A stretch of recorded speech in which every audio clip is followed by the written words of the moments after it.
آگے ہمارے سامنے ہیں مشقی سوالات، معروضی سوالات اور باقی تمام مشق جو ہے اس کے اندر آج ہم مکمل کریں گے۔ میر اور مرزا کے کلام پر تکرار کرنے والے کس کے مرید تھے؟ خواجہ باسط کے۔ سید انشاء اللہ خان انشاء ایک دن کس کی ملاقات کو ہے جرت کی؟ یہ مصرع و زلف بھپتی شب دجور کی سوجی کس شاعرہ کا ہے جرت کا؟ قاطع برہان کے مصنف کون ہے؟ غالب۔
ایک دن لکھنؤ میں میر اور مرزا، یہاں پر خالی جگہ میں کیا آئے گا؟ میر اور مرزا کے کلام پر دو شخصوں نے تکرار میں طول کھینچا۔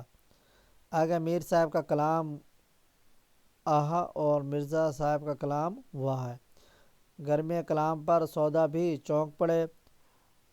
ڈیش نے کہا، جرت نے کہا کہ ایک مصرع خیال میں آیا ہے۔ جرت ہنس پڑے اور لکڑی اٹھا کر مارنے کو دوڑے اندھے کو اندھیرے میں۔ اندھے کو یہاں پر کیا آئے گا؟ اندھے کو اندھیرے میں بہت دور کی سوجی۔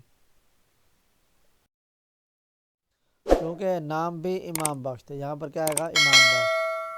ایک شاگرد اکثر بے روزگاری کی، یہاں پر کیا لفظ آئے گا؟ بے روزگاری کی شکایت سے سفر کا ارادہ ظاہر کیا کرتے تھے۔ ایک دن معمولی دربار تھا استاد ابراہیم ذوق، یہاں پر کیا آئے گا؟ استاد ابراہیم ذوق بھی حاضر تھے۔ انہوں نے آہستہ آہستہ، جہاں پر کیا آئے گا؟ آہستہ آہستہ بادشاہ سے کچھ کہا اور رخصت ہوئے۔ ان الفاظ کے متضاد لکھیں۔ کمال زوال، کمال کا کیا ہے؟ زوال۔ اور طرفدار مخالف، طرفدار کا کیا ہے؟ مخالف۔ سردی گرمی سردی، مطلع مقطع، خاص عام، بےروزگاری روزگار۔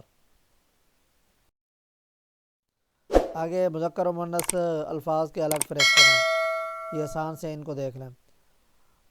یہ مذکر الفاظ ہے۔ کلام مذکر، تکرار، تکرار جھگڑا کے معنی میں ہو تو پھر کیا ہوگا؟ مذکر۔ اور طول مذکر۔ اس کے بعد ہے جی آہا مؤنث، قیامت مؤنث، شور مذکر، چراغ مذکر، تعریف مؤنث، قدرت مؤنث، زلف مؤنث، مصرع مذکر، مزاج مذکر، تسبیح شکایت مؤنث۔ اس کے بعد یہ پیراگراف ہے، پیراگراف ہماری تشریح پہلے ہو چکی ہے۔ آگے واحد کے جمع، جمع کے بعد یہ دیکھ لو۔ کمال کمالات، کمال کمالات، شعر اشعار، شعر کا کیا ہے؟ اشعار، مشاعرہ مشاعرے، بیگمات یہ جمع ہے تو لہذا اس کا واحد جو ہے گا بیگم۔ شخص یہ بھی واحد ہے اور اس کی جمع کیا آئے گی؟ اشخاص۔ خدام یہ جمع ہے اور اس کا جو واحد آئے گا وہ کیا آئے گا؟ خادم۔ آگے کالم الف کو کالم بے سے ملائیں، یہ آسان سے ہیں، یہ پیپر میں ویسے بہت کم آتے ہیں لیکن پھر بھی ہم کر لیتے ہیں۔ آہا واہ، پھپولے دل، ذرا ٹوک، مرزا